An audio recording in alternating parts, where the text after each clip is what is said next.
It's so much fun when you go to all the trouble to make a video and you are uploading it and TikTok goes, no, you're not. I'm deleting you. And so I just got canceled by TikTok. So I'm recording this for the second time. I'm sorry that it's been so long since I've recorded videos, but this is just the nature sometimes of my job. And I don't always take the time, make the time to record videos. So I'm going to try to do better, fingers crossed. But here's the deal. This is connecting Jesus to the Old Testament, and we're in part 4, which is connecting Jesus to miracles. So we want to look at things that happen in the Old Testament and how Jesus is connected to them. All right. Jesus performed many miracles in his ministry, and as we look at what Jesus did, we also see connections with many miracles that happen in the Old Testament. I'm going to give you 10. Half of them are going to be in this video. The other, I don't know, went 4. There's 10, and so half is 5. But anyway, the point is 5 are in this video, 5 are going to be in the next video, so you're going to have to watch them. All right. So the first miracle that I want to highlight is the first miracle that Moses did when he was executing the judgments against Egypt. What did God do through Moses? God said, put your staff in the Nile River and the water will turn to blood. And not just the river Nile water, but water in reservoirs and all over the place. Water that was already in clay pots that they had pulled out that was clean and they were going to use it for cooking, that turned to blood. That's Exodus 7 verses 14 through 21. And that was Moses' first miracle against Egypt. What is Jesus' first miracle? Turning water into wine. John chapter 2. Now, it's interesting because red wine is often used symbolically for blood, right? And so in Passover, in Christian communion, red wine is used to symbolize blood. Moses turned water into blood. Jesus turned water into wine. What's also cool is that there is a constant comparison in the Gospels. The Pharisees compared Jesus and Moses all the time. And Moses even prophesied that there will be a prophet like me that God will raise up. Listen to him. And of course, Christians believe that Jesus is that prophet like Moses. And so it's really cool. Moses' first miracle, Jesus' first miracle. That's pretty cool. All right, second is God said twice that mankind had dominion over fish. First time he said it to Adam in Genesis 1:26. The second time he said it to Noah in Genesis 9:2. So 2 times God declared that mankind had dominion over fish. Well, Jesus provided 2 miraculous catches of fish. Luke chapter 5, verses 4 through 11, and John 21, verses 1 through 11.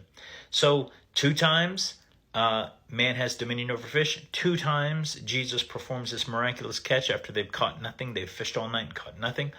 And then you get a little bonus miracle because at some point the religious leaders say to the disciples, does your teacher pay the temple tax?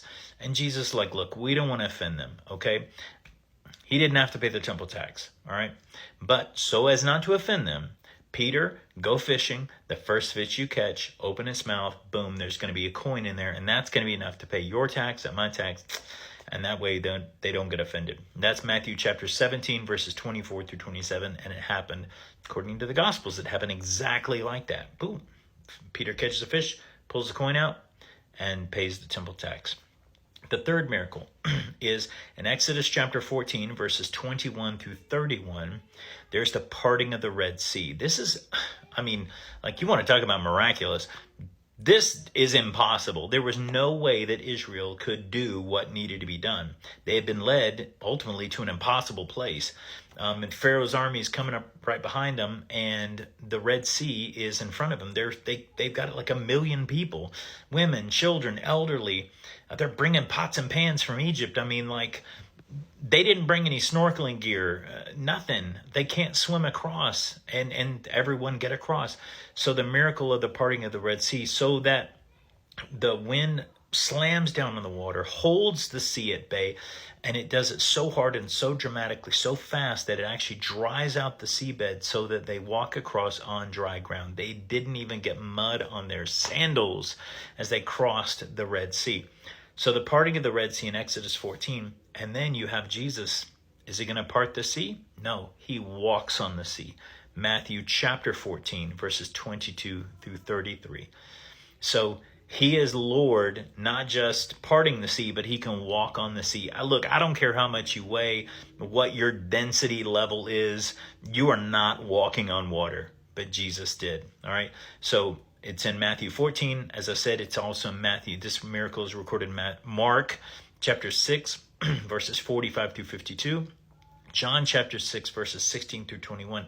He didn't have to part it to walk across it like it was dry ground. He walked on top of it like it was dry ground. Miracle number 4. In Exodus chapter 16, you have bread from heaven, all right? The Israelites are hungry. They're like, hey, we had stuff to eat in Egypt. Like, yeah, it was backbreaking labor. Yeah, we worked for hundreds of years with no days off. Yeah, we hated every second of it, and we were really excited to get out of there. But we had food to eat, Moses. And so God says, I'll feed you. Like, hey, you think that's a problem? I can handle it.